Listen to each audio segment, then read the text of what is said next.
नमस्कार, मैं संजय सनम और आप सबका सादर सादर अभिनंदन अभिवादन। दोस्तों, सबसे पहले मैं आपसे क्षमा चाहूँगा, माफ़ी माँगूँगा इस बात के लिए कि मैंने आपसे कहा था कि 11 मार्च से पहले मैं नरेंद्र भाई मोदी जी, हमारे प्रधानमंत्री जी की जन्म कुंडली का विवेचन आप तक लेकर आऊँगा। लेकिन वो मैं नहीं ला पा रहा हूँ, इसलिए नहीं ला पा रहा हूँ क्योंकि जब मैंने उनका जन्म विवरण खोजने की कोशिश की तो उसमें भी मुझे अलग-अलग जानकारियाँ मिली और अलग-अलग जानकारी को लेकर के भी मैंने अपनी जो गणित है उससे मिलान करने की कोशिश की, तो मुझे लगा कि जो समय वहाँ दिया गया है और उसके आसपास का समय भी मैंने कोशिश करके देखा, वो समय भी परफेक्टली नहीं आ रहा था। मैं ये देखना चाह रहा था कि वृश्चिक लग्न की जन्म कुंडली, जो कि जैसा बताया जा रहा है 17 सितंबर 1950, वडनगर, मेहसाना डिस्ट्रिक्ट, और 10:50 से लेकर 11 बजे तक का समय दिया जा रहा है। उसमें वृश्चिक लग्न की कुंडली आ रही है और वृश्चिक लग्न की कुंडली में चंद्रमा की महादशा में ये प्रधानमंत्री पद पर आसीन हुए हैं। मैं उस संदर्भ को देख रहा था एक कुंडली मिलान के रूप में कि 11th भाव में, 11th कस्पल में कहीं चंद्रमा या चंद्रमा के लॉर्ड, सब लॉर्ड, सब लॉर्ड इंगित हो रहे हैं या नहीं हो रहे। लेकिन जिस पॉजिटिविटी से वो इंगित होने चाहिए थे, वो मुझे उस समय के अनुसार नहीं मिले। इसलिए जब मैं संतुष्ट नहीं हूं समय को लेकर के, तो वो गणना करने का कोई औचित्य नहीं रहता और वो गणना आपके सामने ला करके आपको भ्रमित करने का कोई औचित्य नहीं रहता। ये गलत होता है। इसलिए मेरा ये कर्तव्य था कि मैंने कुछ समय देकर के अपनी तरफ से कोशिश की। बहुत अधिक समय नहीं दे पाया, लेकिन एक पर्याप्त समय मैंने फिर भी दिया, क्योंकि मेरा मन था कि मैं आपको ये वचन दे चुका हूं कि मैं वो जन्म कुंडली का विवेचन आप तक प्रस्तुत करूंगा। लेकिन अगर वो प्रस्तुतिकरण के जो तथ्य मिल रहे थे उनसे अगर मैं संतुष्ट नहीं हूं, तो फिर उस पर काम करना और उस बात को आप तक पहुंचाना ये उचित नहीं था। आशा है आप मेरी भावनाओं को समझ रहे होंगे और इसके लिए मुझे माफ करेंगे। अगर मुझे पर्याप्त समय मिला और मुझे सटीक जानकारी मिली जिससे मैं खुद को आश्वस्त कर सकूं कि हाँ, ये समय सही है, इस समय से इनका जीवन, कम से कम हम जीवन को अधिक भी नहीं लें तो जब गुजरात के वो मुख्यमंत्री बने थे वहां से लेकर के जो उनका समय है, वो समय मिलना चाहिए। वो घटनाएं हैं, वो जन्मांक चक्र में बोलती हुई दिखनी चाहिए। और अगर वो किसी रूप में मुझे आश्वस्त नहीं कर रही है, तो इसका मतलब ये है कि वो जन्म समय शायद परफेक्ट नहीं है। और ऐसा मैंने जब गूगल में सर्च किया तो मुझे पता भी चला कि उनके भाई कुछ अलग समय दे रहे हैं और इस देश के विख्यात ज्योतिषी जो काम कर रहे हैं उन्होंने अपने अपने हिसाब से समय दिया है। तुला लगन की कुंडली भी किसी ने बताई है, लेकिन तुला लगन की कुंडली में जब सूर्य की महादशा आती है तो सूर्य की महादशा तुला लगन की कुंडली में बहुत घातक होती है। उस वक्त वो गुजरात के मुख्यमंत्री बने नहीं रहने चाहिए थे मेरे हिसाब से। इसलिए मुझे तुला लगन उनका नहीं जमा। हो सकता है मेरे विद्वान मित्रों की राय इसमें अलग रही होगी। कुल मिलाकर मैं इस बात को यही कंक्लूड कर रहा हूं कि मैं इसलिए वो नहीं ला पा रहा हूं क्योंकि तथ्यों से मैं संतुष्ट नहीं हूं। और जब कभी ऐसा मौका मिलेगा, संतोषजनक तथ्य मिलेंगे, तब मैं संतोषजनक गणित के साथ आपके सामने हाजिरी देने की कोशिश करूंगा। अब इस विषय को छोड़ करके चलते हैं राजनीति के हाल पर। रोड शो का माहौल चल रहा है। प्रधानमंत्री जी भी सड़क पर उतरे हैं और उनके साथ उनकी पूरी टीम उतरी है। बनारस में बताया जा रहा है कि मिनिस्टर ही मिनिस्टर दिख रहे हैं। तो बनारस की सड़कों पर सियासत का सैलाब टूट पड़ा है। सड़कें बोझिल हो गई है। सुना है हमने सड़कों का दर्द कि सड़कें दब गई है। नेताओं के साथ जनता का सैलाब भी उमड़ा है। जनता तो बिल्कुल ये नज़ारा देखने के लिए कि क्या हो रहा है, क्या लग रहा है, एक जैसा मेला लगता है, वो उसको देखने के लिए लोग उलट पड़े हैं। अखिलेश साहब ने भी की थी, राहुल जी भी थे, मायावती जी ने भी की, सबने अपने अपने रूप में जितनी शक्ति लगानी थी उतनी शक्ति लगा दी, रोड शो के जरिए, चुनावी प्रचार के जरिए। सवाल सिर्फ इतना सा है कि अगर कुछ काम वक्त पर कर लिए होते तो शायद इस तरह के जलसे करने की जरूरत नहीं पड़ती। और मैं ये बात सभी पार्टियों के लिए कह रहा हूं। मुझे ये सुनने में आ रहा है कि बनारस की जो सीटें हैं वो भारतीय जनता पार्टी के लिए प्रतिष्ठा की सीटें हैं, क्योंकि बनारस से प्रधानमंत्री जी सांसद हैं। और अगर वहां की 2-3 सीटें जो बताई जा रही है वो अगर वहां से भाजपा को शिकस्त मिलती है तो ये भाजपा के लिए बहुत झटके वाली बात होगी। और इसलिए पूरी भाजपा लग गई है अपनी असमत बचाने के लिए, लोग कह रहे हैं। मुझे सुनने वाले भी अब ये सोच रहे होंगे कि जिन्होंने मुझ पर भारतीय जनता पार्टी का व्यक्ति होने का या बीजेपी का माइंडेड के रूप से बात करने का, बीजेपी माइंड व्यक्ति होने का जो लोग मुझ पर आरोप लगा चुके हैं, मेरे दर्शक श्रोता जो तंज कस चुके हैं मेरे वीडियो को देख करके कमेंट बॉक्स में जा करके, ये उनका अधिकार है, मैं उनके अधिकार का सम्मान करता हूं, वो प्यार भी करते हैं तो तंज भी कस सकते हैं। लेकिन मैं एक बात फिर क्लियर कर दूं कि मेरा किसी पार्टी से वैसे कोई जुड़ाव नहीं है। हाँ, ये सही है कि भारतीय जनता पार्टी के मंचों पर मैंने कई बार शिरकत की है, लेकिन वो भारतीय जनता पार्टी के लिए नहीं। मैंने मंच पर भी बोला है कि मैं या तो किसी प्रत्याशी को देख करके, मुझे कहीं कोई प्रत्याशी अच्छा लगता है, या आप समझ लीजिए कि नरेंद्र मोदी जी के व्यक्तित्व से मैं प्रभावित रहा हूं। हालांकि अब बहुत सारी शिकायतें भी है और शिकायतें मैंने खुलकर की भी है, फिर भी आज की तारीख तक भी देश का सबसे अधिक बेस्ट प्रधानमंत्री मेरी नजर में, बहुत खामियों के बावजूद भी, मुझे आज के दौर में, आज के जितने राजनेता हैं उसमें मुझे आज भी नरेंद्र भाई मोदी लगते हैं। शिकायतें अपनी जगह है, सवाल अपनी जगह है, लेकिन व्यक्ति की मेहनत, व्यक्ति की निष्ठा और जो वो करने की कोशिश कर रहा है उसका भी हमें सम्मान करना चाहिए। ये बात आप उठा सकते हैं कि एक प्रधानमंत्री को क्या इस तरह से चुनावी रैलियां करनी चाहिए। ये भारतीय जनता पार्टी की कमजोरी है कि उनके पास और कोई है नहीं, ऐसा लग रहा है। प्रधानमंत्री को प्रधानमंत्री कार्यालय में ही अधिक रहना चाहिए। उनके पास देश के बहुत सारे सवाल हैं, देश की बहुत सारी समस्याएं हैं, उनको उन पर ही विचार करना चाहिए। लेकिन वो मुझे लग रहा है इतने मजबूर है क्योंकि राज्यसभा में उनके पास समर्थन नहीं है, इसलिए बहुत सारे बिल वहां पर आकर के अटक जाते हैं। और राज्यसभा मजबूत तभी हो सकती है जब आप की प्रदेशों में सरकारें हो और वहां से फिर नुमाइंदे राज्यसभा में आपके पास आए। इसलिए ये प्रधानमंत्री जी की मजबूरी भी हो सकती है और भारतीय जनता पार्टी का एक कमजोर पक्ष भी हो सकता है कि उनके पास कोई ऐसा व्यक्तित्व नहीं है जिसको सामने रख करके वो वोट ले सके, और तब उनको प्रधानमंत्री जी को ही लाना पड़ता है। और ये मैं समझ रहा हूं कि ये भारतीय जनता पार्टी के लिए अच्छा नहीं है।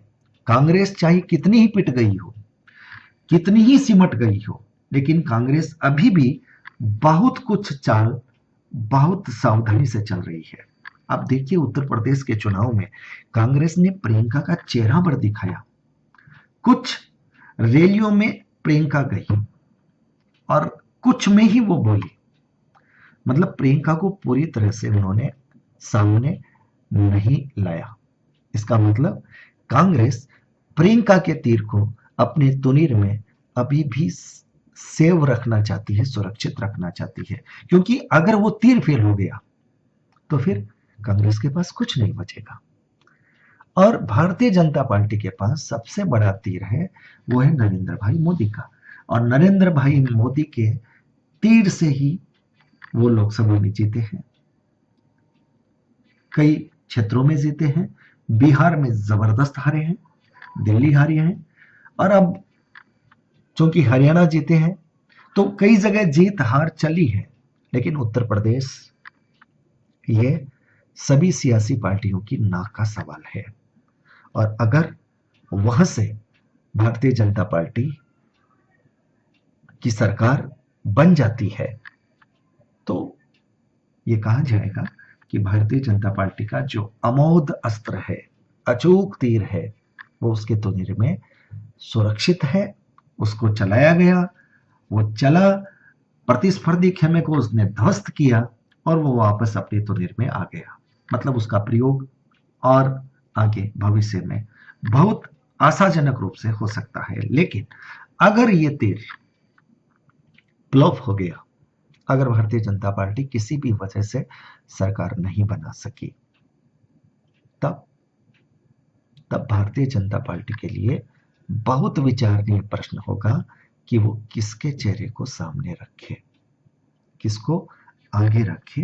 वोट मापने का, वोट झटकने का अंदाज किसके पास है और वो एहसास किसके पास है, और ऐसा हाजिर जवाब नेता कौन है।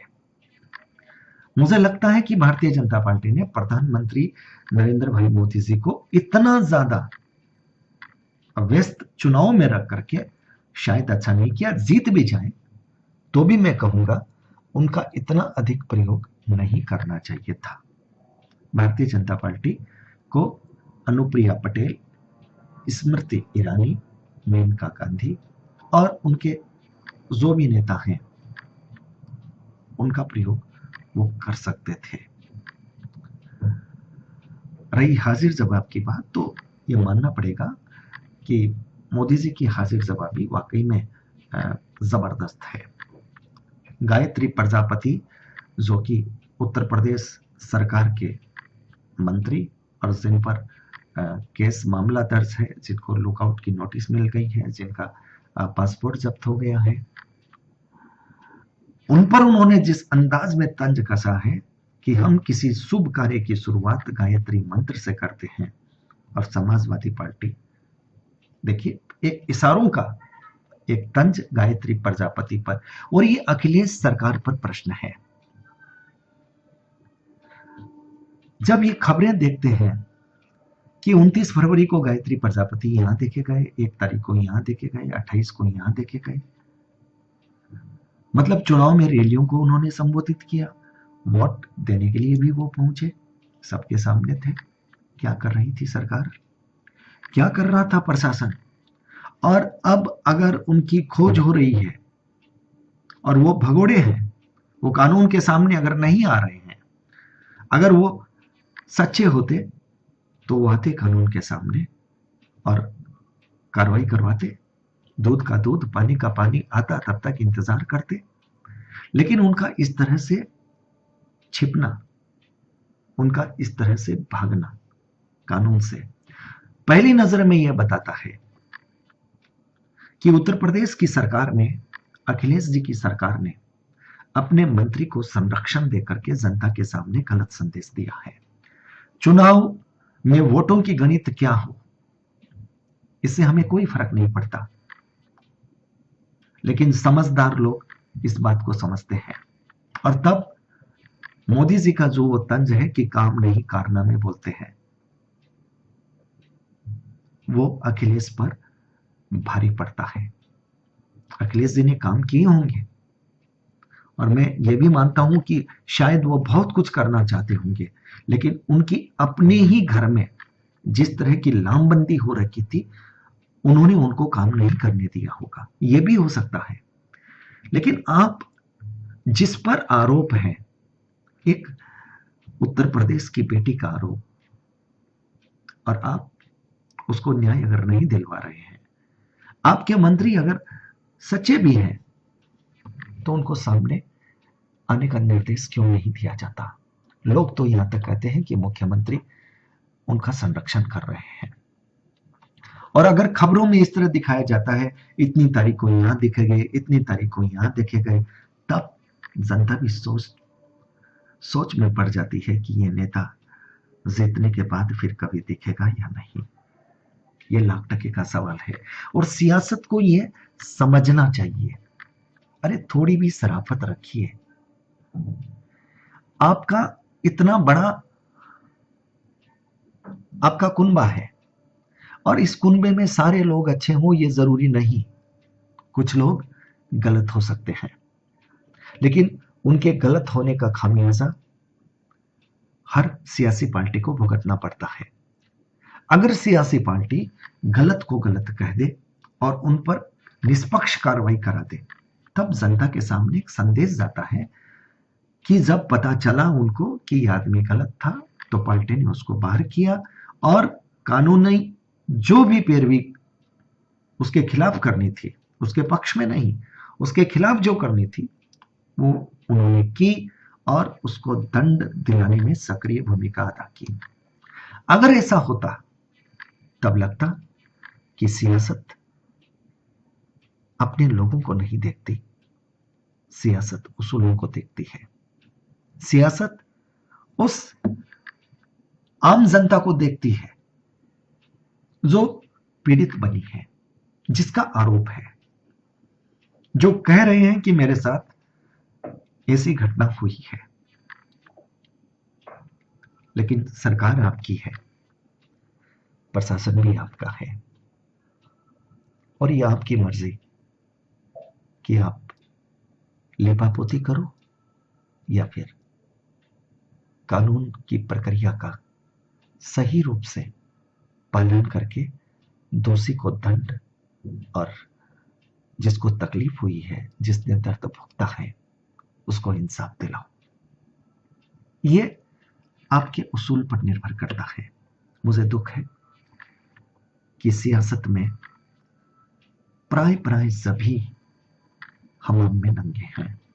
मैं किसी एक पार्टी को नहीं कह रहा हूं, कोई कम हो सकता है, कोई ज्यादा हो सकता है, लेकिन मैं सियासत के तमाम लोगों से ये कहना जरूर चाहता हूं कि उसूलों को जिंदा रखिए और इतना जिंदा रखिए कि जब चुनावों का मौसम हो तो आपको सड़कों पर न उतरना पड़े, आपको रोड में रैलियां न करनी पड़े, आपको हाथ जोड़ करके भिखारियों की तरह वोट न मांगना पड़े।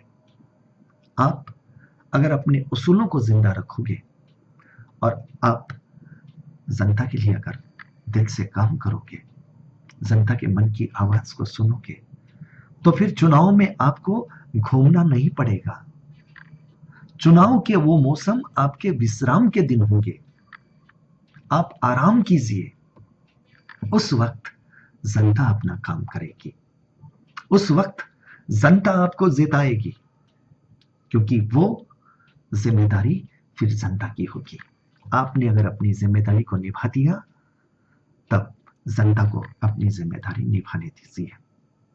लेकिन आपको चुनावों के वक्त सड़कों पे उतरना पड़ता है, रोड शो करने पड़ते हैं, एक एक घर के दरवाजे पर भीख की तरह वोट मांगने पड़ते हैं, कुछ प्रलोभन देने पड़ते हैं, कभी हाथाजोड़ी करनी पड़ती है और कभी कभी तो पैर भी पकड़ने होते हैं। क्यों? क्योंकि आपने उस वक्त काम नहीं किया था और इसलिए इस वक्त आपको अपने स्वाभिमान को भी नीचे गिराना पड़ रहा है। अरे रखिए आप अपना स्वाभिमान, काम करने का इल्म रखिए, वो जज्बा रखिए, ईमानदारी रखिए, और जब वोट का वक्त हो तब कह दीजिए जनता से कि अगर हमने आपके लिए काम किया है तो हम एक तरफा आएंगे, और अगर हमने काम नहीं किया तो हमें मत लाइएगा। कह के देखिए तो सही। लेकिन आपके अंदर वो विश्वास नहीं है, वो इसलिए नहीं है क्योंकि आपने वो काम किया नहीं है। इसलिए मैं कहना चाहता हूं सियासत के उन तमाम लोगों से कि सियासत की प्रक्रिया बदलिए। चुनाव प्रचार में जो सैकड़ों करोड़ों रुपए खर्च होते हैं, इस खर्चे को बंद कीजिए। ये खर्च जनता के जन कल्याण कार्यक्रम में लगाइए। देखिए फिर आपको कहीं झंडा भी लगाना नहीं पड़ेगा, कहीं पोस्टर भी लगाना नहीं पड़ेगा। सिर्फ जनता तक ये संदेश जाएगा कि आपके क्षेत्र से इस पार्टी का उम्मीदवार ये खड़ा है, और बस वो एक संदेश ही काफी होगा अगर आपने काम किया है तो। अन्यथा इस तरह के पापड़ बेलते आ रहे हो, कब तक बेलते रहोगे? और जनता का ये धन कब तक बेकार में ठेलते रहोगे? और कब तक ये सड़कें बोझिल रहेगी? और कब तक जनता को तमाशा बनाते रहोगे? ये सवाल है सियासत से। कहे मैंने हैं, लेकिन मुझे विश्वास है जो मुझे सुन रहे हैं ये सवाल उनके भी हैं। और इस देश के नेताओं को, और जो कार्यकर्ता भविष्य के नेता बनेंगे, उनको सोचना होगा, समझना होगा। उस जीत का मजा, उस जीत का जायका अधिक मीठा होता है।